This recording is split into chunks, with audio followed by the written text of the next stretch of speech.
My name's Simon Locke. I'm the Vice President of the Foreign Press Association, and I'm with Ian Williams, the President of the FPA. And Ian is particularly incensed by the Associated Press's coverage of the United Nations Human Rights Report on events in Ukraine. Ian, provide some perspective.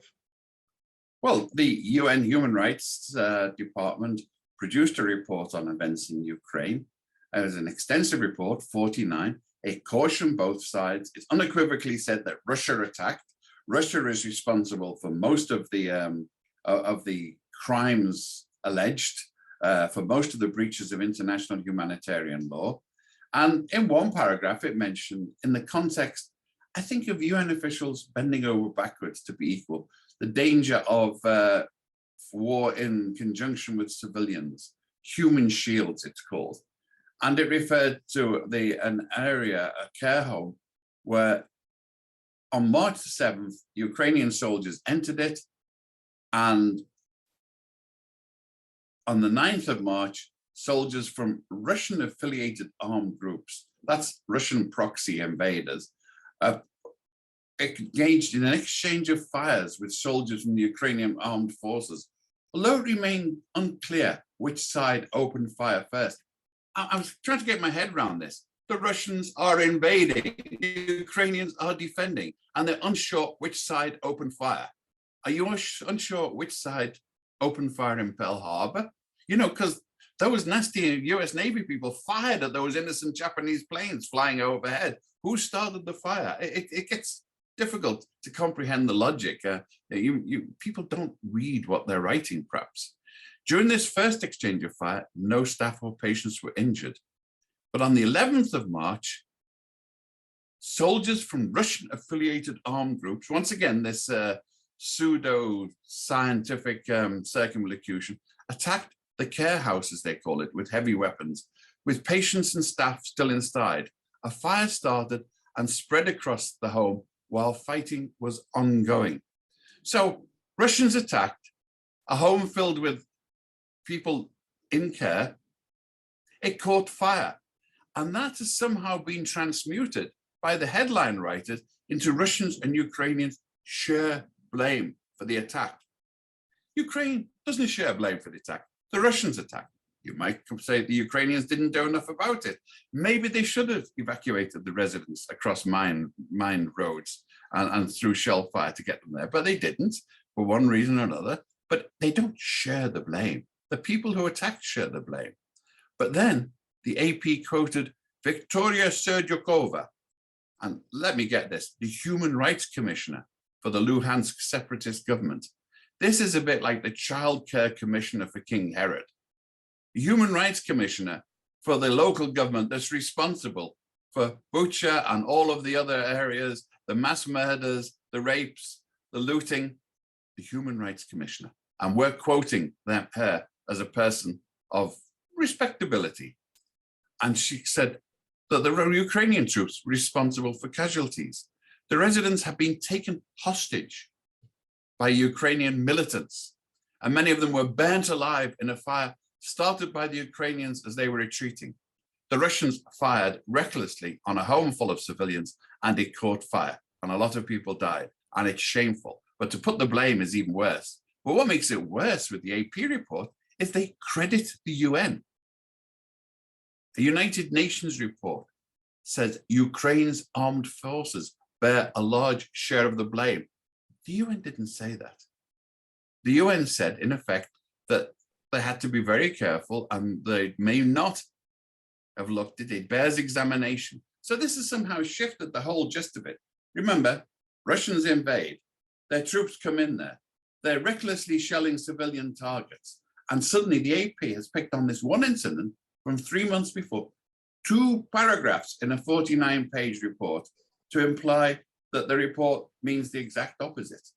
And, you know, I've been in the news business for many years, and Chancellor Bismarck said that people who like treaties shouldn't, well, it's like sausages, you shouldn't watch them being made. And news reports are like that. And I can see the chain of people here. I'm assuming, unless somebody took a big check from rubles from the Kremlin for this distortion, you could almost see what's happened. They're bending over backwards for spurious objectivity from the beginning. The UN is trying to say, well, we've got to condemn both sides to some extent. So we have to sort of wave a finger at the Ukrainians and tell them to watch out about basing themselves in civilian targets. Remember, the Ukrainians are defending their homeland, which is being invaded, and Ukraine is filled with civilians. So the Ukrainians, by defending themselves, are making it a target.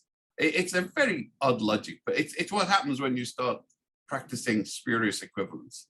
Well, then, I was going to, having read the entire report, some of the coverage of it was sort of the number of refugees, which you can't argue with because it points out, in fact, to some extent, underestimates the number of, because it uses sort of specific terms rather than internally displaced people who are out, who are forced out of Ukraine over the borders. This is actually one of the, I think, having done the research, it's within the top 5 global historical displacement of people. And actually, if you look at it in terms of internally displaced, and that, it's not far away from displaced people even in the First World War. This is a huge issue. And it was surprising also to me just to see that the UN, there seemed to be this kind of trying to create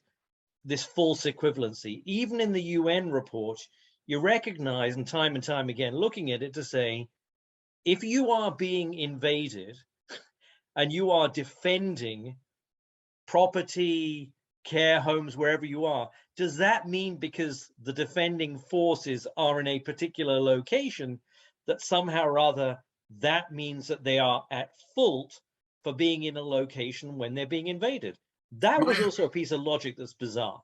My home city is Liverpool, which was, after London, the city most affected by the German Blitz. And you know what those dastardly Brits did? They put anti-aircraft guns in the middle of the city. They made it, they were taking cover from civilians. They were using civilian shields against the Nazi bombers because they put the anti-aircraft guns. This defies logic. It means that people don't think through. They are reflexively saying, oh, we have to be equal here. So the UN, and especially the Human Rights Department, has a fairly unequivocal record of temporizing in the face of authoritarian rulers and trying to give them wiggle room and still make their point, because they think they won't listen otherwise. It's how the AP comes to this that really bedazzles me, because remember, this has now appeared in the AP, which is the quasi-official American news agency.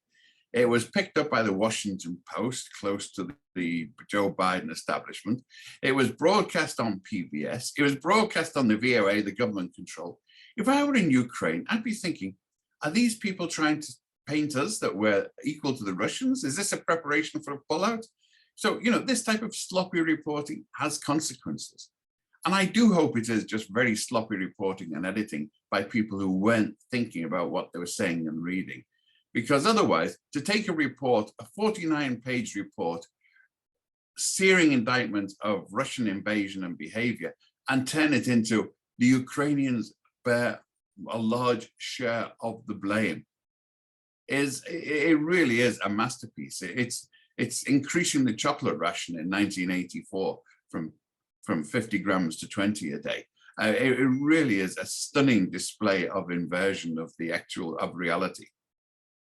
There's an interesting point that I've seen since the beginning of the coverage of the war that actually, and you sort of touched upon this, which is not only do you see kind of this attempt to be sort of false equivalency, we've got to be balanced, so we have to have that both sides of the story in, when they are clearly not comparable in any shape or form in terms of the facts, but also we see consistently for pretty much everything Russia has said from the beginning of the war, the opposite has been true. So for the month before the invasion, it said we will not invade. Our invasion is not of our plans, and they invaded. We're not attacking civilian targets. They're attacking civilian targets. So actually, not only is there equivalent, there's an issue of false equivalency, but there's also this equivalent a comparison or providing legitimacy to a side that has consistently proven to be telling what are frankly blatant lies. What are journalists to do about this? Well, you know, there's a sort of American tradition more than a European one that journalists should not take sides, that you should be equivalent, that if, as we had last week, we had someone on the Second Amendment, we got calls from some people saying, oh, are we getting the National Rifle Association on? And I replied, well, when we do stuff on space exploration, we don't get the Flat Earth Society to produce an equal and opposite response. Some things are true. On climate control, we don't usually consult BP and Shell for their views on carbon dioxide because they've been self-exposed over and over again. And we're on the side of the truth. We're not there to balance. Journalist's job is to, yeah, if there are doubts, a journalist should point it out and say, on the other hand. But the last person I would quote would be the alleged human rights officer of a group that has just devastated Ukraine and is busily shelling civilians in a scale unseen since, well, I hate to say this, but since Vietnam, because, you know, being balanced doesn't mean to say putting both sides, and saying what about does not justify it. What's happening in the Ukraine might be equivalent to what happened in Iraq, but it doesn't make any difference. It's what's happening, stands on its own, and journalists should evaluate that.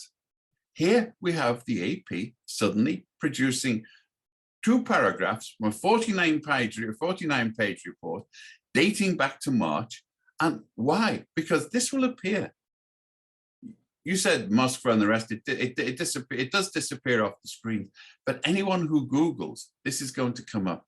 This is going to be part of the permanent record that the AP has gifted to the world. And the gist is, the Ukrainians are every bit as bad. It's the whataboutism again. Ukrainians are at fault. They've done lots of wrong things. There is corruption in Ukraine, not nearly as much as in Russia, but it's still, you know, it's admitting the faults of one side is, and not mentioning the other at all, is pretty basically bad journalism and bad history and panders to dictators, because it's their standard material is what about? You can't accuse me. You know, Saddam Hussein says, you can't accuse me of attacking Kuwait when you let the Israelis invade Palestine and Lebanon. And he was right. You know, but other people can. It's true that in the report, you know, and I think this is it is an important point, is to go, and this will be the final point to wrap up here. There are examples in that UN report where there are certain things that the Ukrainians have done, for example, taping collaborators to lampposts and taking their clothes off. And well, once again, you have to pick the words carefully. The Ukrainians. You have to distinguish between the Ukrainian state and vigilantes who they failed to prevent. They're both bad, but there's a difference. There's a difference. It's, you know, the US government might be responsible for the Ku Klux Klan indirectly, but Washington did not go around lynching people. So, you know, there's once again, the careful phrasing, how you put these things is very important. And it's something that's missing. This was sloppy journalism. It was sloppy editing and sloppy writing.